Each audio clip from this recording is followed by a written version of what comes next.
Good morning, everyone. It's Kerry Jeffrey from Emotional Autoimmunity, and I am a clinical hypnotherapist, counselor, and life coach, providing therapy solutions to complex emotional issues of chronic illness. And if you, like me, are living with chronic illness, then you know that it is a life-changing event, and nothing in your life could have prepared you for becoming chronically ill. And there are a whole lot of different changes that we need to make to help ourselves adapt and rebuild our lives with this new challenge that we all face in our different ways. And I do this at the same time every Friday. So it's Friday morning for me. Yay! Weekend happens tomorrow, and I'm looking forward to sitting down and watching a new episode of Picard. So if there's any other Star Trek fans like me, hope you're watching it, and I'm loving it. I'm really enjoying it. It is fantastic. And so what I do every week is that I try and come up with new topics that are, I know that affect a large majority of us, because they're issues either that I've struggled with, or they're issues that my clients are dealing with, or these issues that you talk about in your comments or in your messages to me. And so I got a message yesterday, and I thought I would deal with this, I would answer this. And of course, this person chooses to remain anonymous, and most of the people that I work with choose to remain anonymous. And that's absolutely to be expected, because therapy is a very, very personal thing, and you don't want the world knowing your personal issues and what they are. So if you do have something that you would like me to address, or you'd like me to answer in one of these lives, please feel free to send me a private message to this page. Please not to my, if you've been in my group or something, please don't send it to my personal account, because it is related to my business. Please send it to this page, and I'll be happy to answer it, because if you've got a question or you've got an issue, then I'm sure there are a whole lot of other people that can relate to that question as well. So if you are watching this right now live, please just send a comment or just say hi, or tell me where you're watching from, because it is nice to feel that I'm not actually sitting here just talking to myself. And if you are watching it on the page in the replay, or you're watching it on my Emotional Autoimmunity YouTube channel, please feel free to post a comment, because I do get notified of the comments, and be happy to answer any comments or questions that you have. So let's get to the question. So Anonymous says, "Hi Kerry, I have been reading your content about dealing with fear about the coronavirus, but nothing is working for me. My chronic illness affects my lungs, and what the issue she has is interstitial lung disease. And I am terrified of catching the coronavirus, as I am one of the people at high risk of dying from this disease. I can't sleep, I'm in tears every day, and I'm stressing so much to the point that I have shakes in my hands. How can I stop this? I know I'm driving myself crazy, but I can't seem to do anything about it." Okay. I am sure there are some of you who will be watching this later that can relate to that, because this is an unprecedented situation.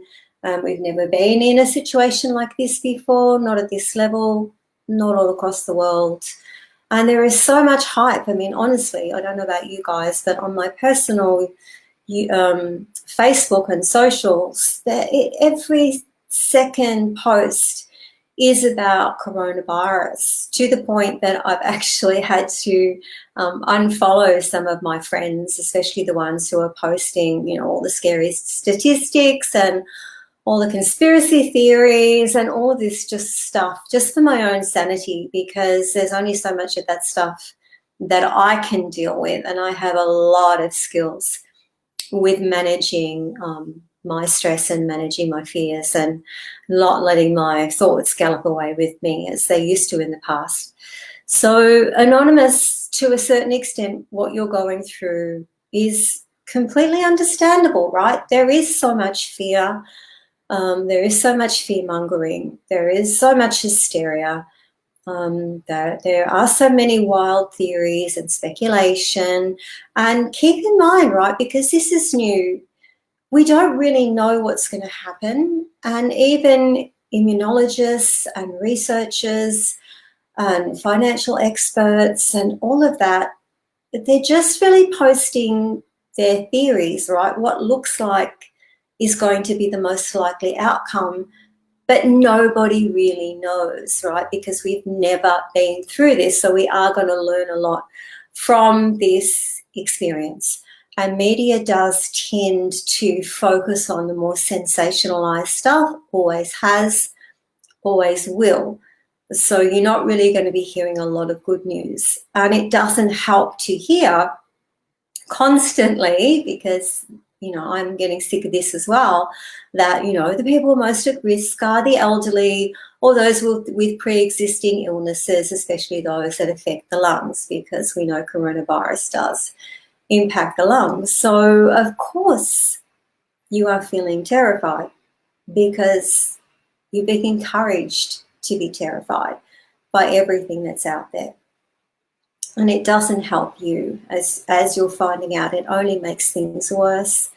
And it is going to make all of the symptoms create more inflammation in the disease that you have. Knowing that, and I'm sure you know that already, like I'm not telling you something you don't already know, that's even more frustrating, especially when you know it and you can't stop it from happening.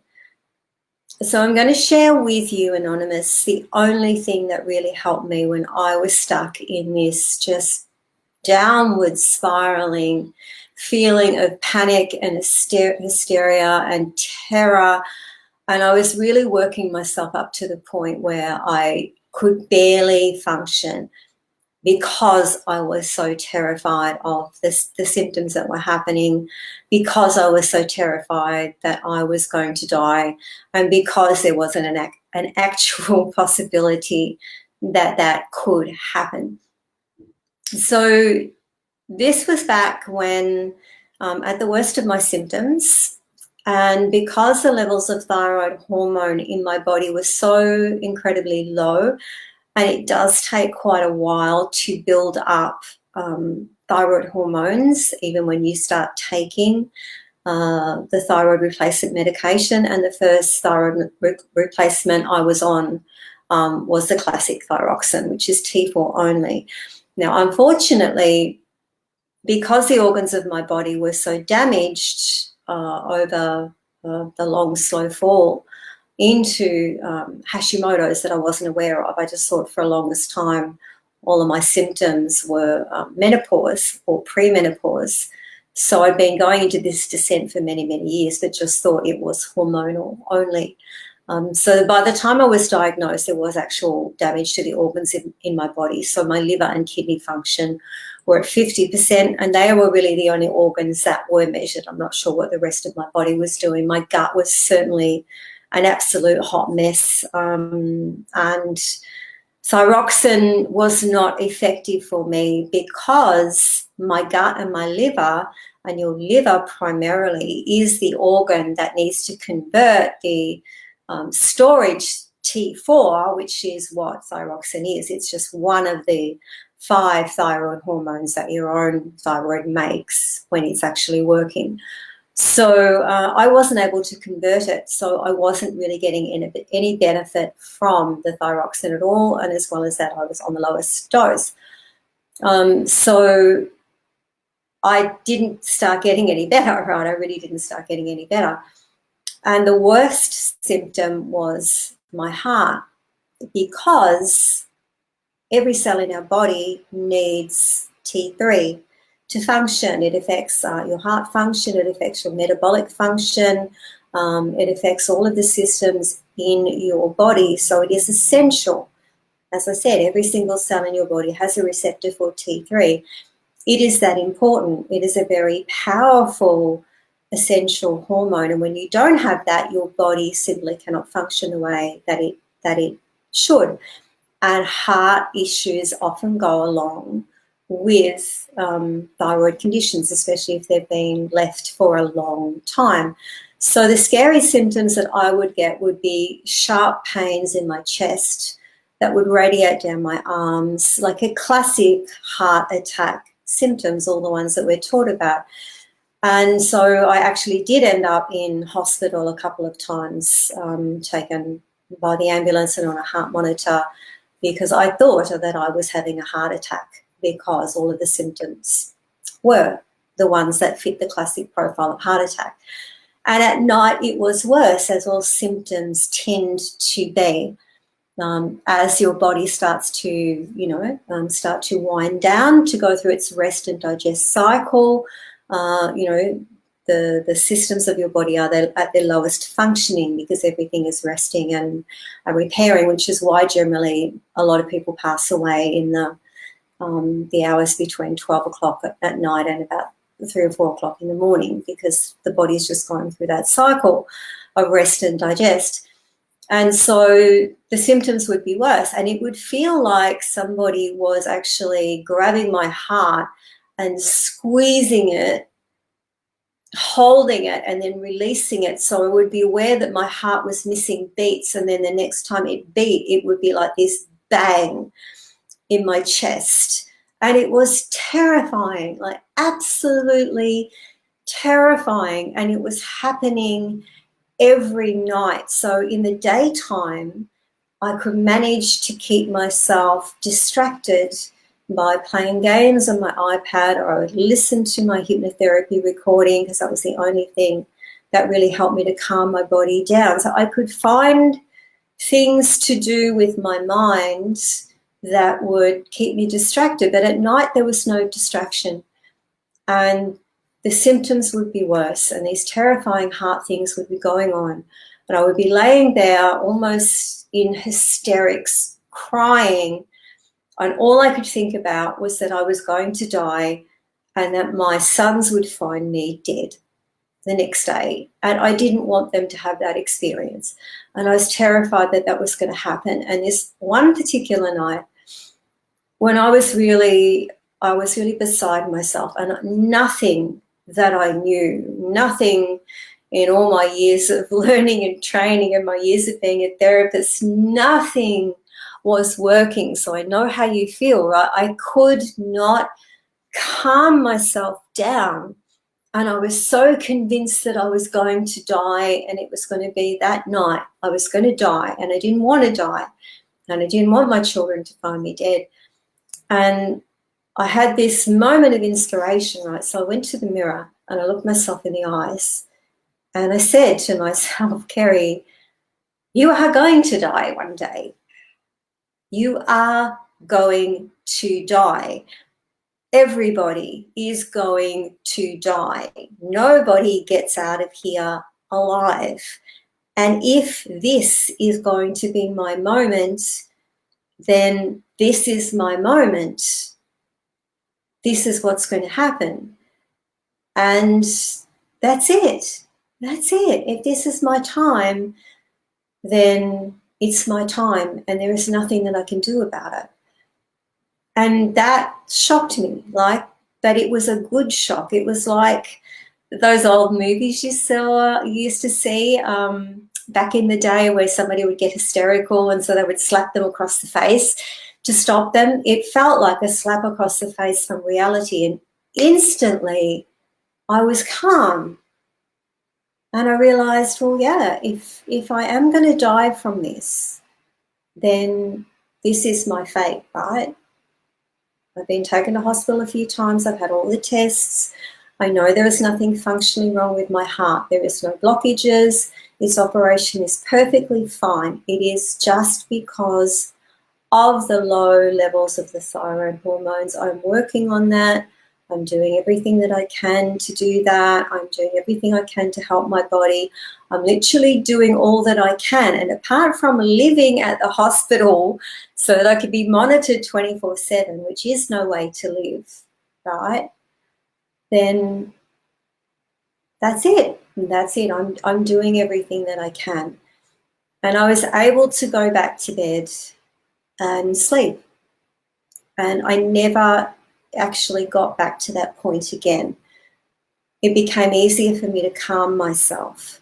And then after that, I was able to reassure myself and say things like, well, Kerry, you know, when I had that pain in my chest, I'd experienced that pain or that squeezing sensation or the big bang when my heart restarted beating again, I could say to myself, it's okay. I've had this experience before and I was okay. You know, I survived it then. I'm going to be okay now. So, Anonymous, you're in a very similar situation. And this is the reality. We are all going to die one day. And the only thing we don't know is when and how. Now, hopefully, it will be at a ripe old age in our own beds and we will drift off to sleep and just not wake up. I mean, that would be the ideal thing. But we don't know. And what you do know is where you are right now isn't helping, and it's only adding more stress to an already stressful situation.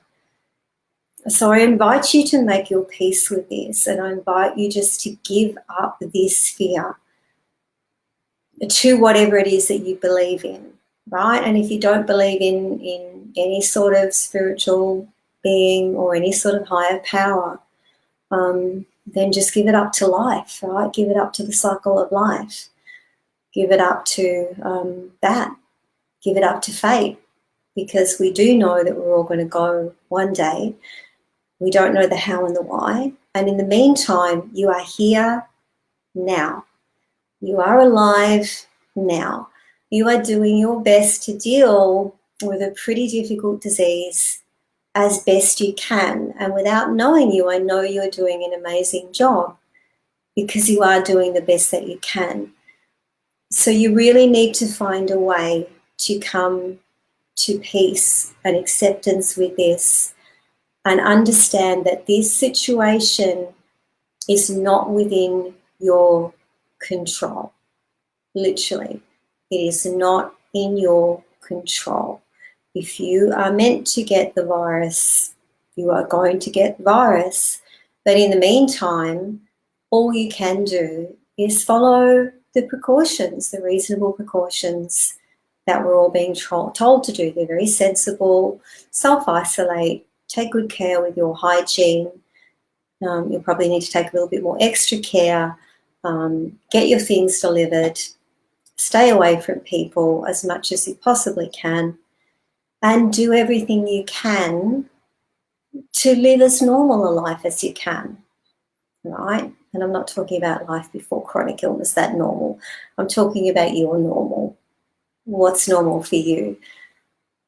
And until or if you get the disease, there is nothing to be concerned about, because nothing is happening except your normal life and this weird, unusual, scary situation that we're all going through and we're all experiencing at a global level. And yes, life is changing and lots of things are going on, and we all just need to do the best that we can and stay as calm as we can.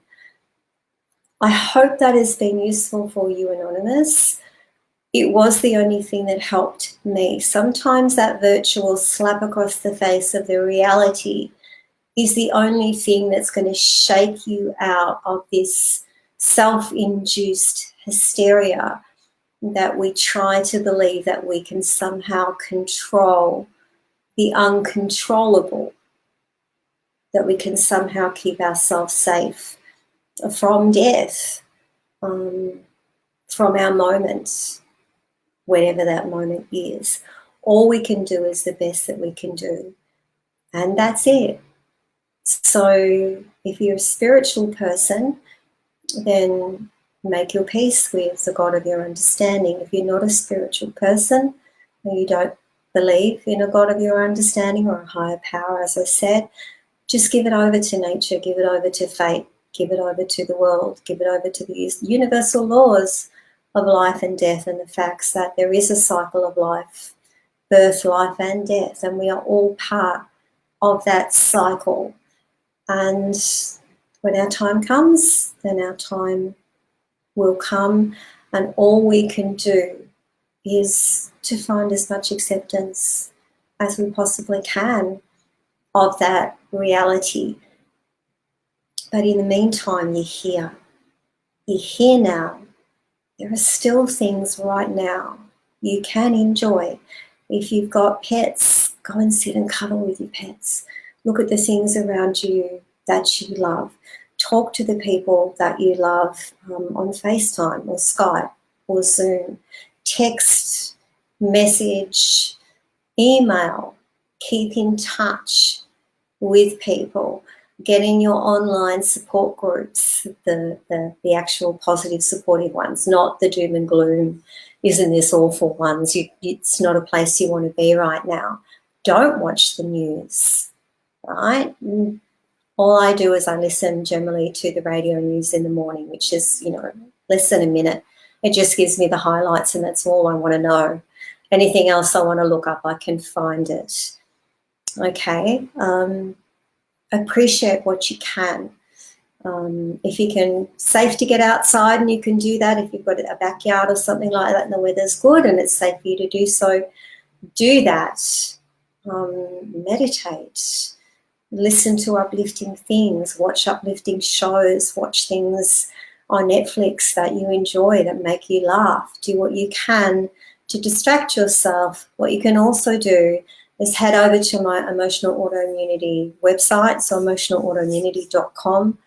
Look on the products page. There is my relaxed hypnotherapy bundle in there. What that is a 40-minute, really beautiful, soothing, relaxing, comforting, reassuring hypnotherapy. It's got lovely ocean waves. I have to put everything into that I know of, years of being a hypnotherapist, years of understanding what helps people to relax into a nice, deep, hypnotic trance where the body and the mind can relax. And it is very reassuring. It is very relaxing. It will help you sleep. So you can play that every night. You don't have to actually stay awake and listen to it. If you drift off to sleep, that's exactly what you're supposed to do. Your subconscious mind will keep listening to it. There's an ebook that will give you some simple and powerful tools and strategies. And there's also an audio version of the ebook that you can listen to as well. So all different ways of taking in that information. Honestly, it was one of the only things that helped get me through the most stressful and panicky times at the worst of my illness symptoms before I started my path to recovery. Honestly, it was the only thing that would stop me from stressing myself out and getting myself hysterical. You can listen to it in the daytime. You can listen to it as often as you want. It's only $25 Australian, so you can look that up on the currency converter. It will be significantly less because I know that you are in the United States. So you just download that to your computer. Don't try and download it to your phone or your tablet. It won't hold. You've got to actually download it to a computer, and then you can do what you wish with it. You can listen to it on iTunes or whatever you want to do. That will help. It will really help relax your mind. It will really help calm you down. And when your body is able to calm down, your symptoms and your inflammation are going to reduce. A highly stressed body cannot heal. It can't, because it is not getting the opportunity to go into that rest and digest function, that cycle that it has, which is where the healing happens. Healing cannot happen in a constantly stressed body. So I hope this has been helpful for you, Anonymous. I hope this has been helpful to anybody else who is feeling stuck in terror and fear of the coronavirus and what it's going to do, potentially do to you. And you can always book a free discovery session with me, okay? 25 minutes with me online, anywhere in the world. No worries about catching or transmitting anything. It's all online. We can talk about it. I can tell you what my therapy does and how it can help you. And you can work out if I feel like the right therapist for you. And then you can go away and think about it and make your decision, because I'm not going to ask you to make a decision on the spot. And I will tell you exactly what program that I recommend for you. And I will let you know all of my pricing, which is in Australian dollars, and the options you've got for paying. So, yeah, any comments, any questions, please feel free to ask them, and I will look forward to seeing you guys next Friday, same time. Have a great day, everyone, and bye for now.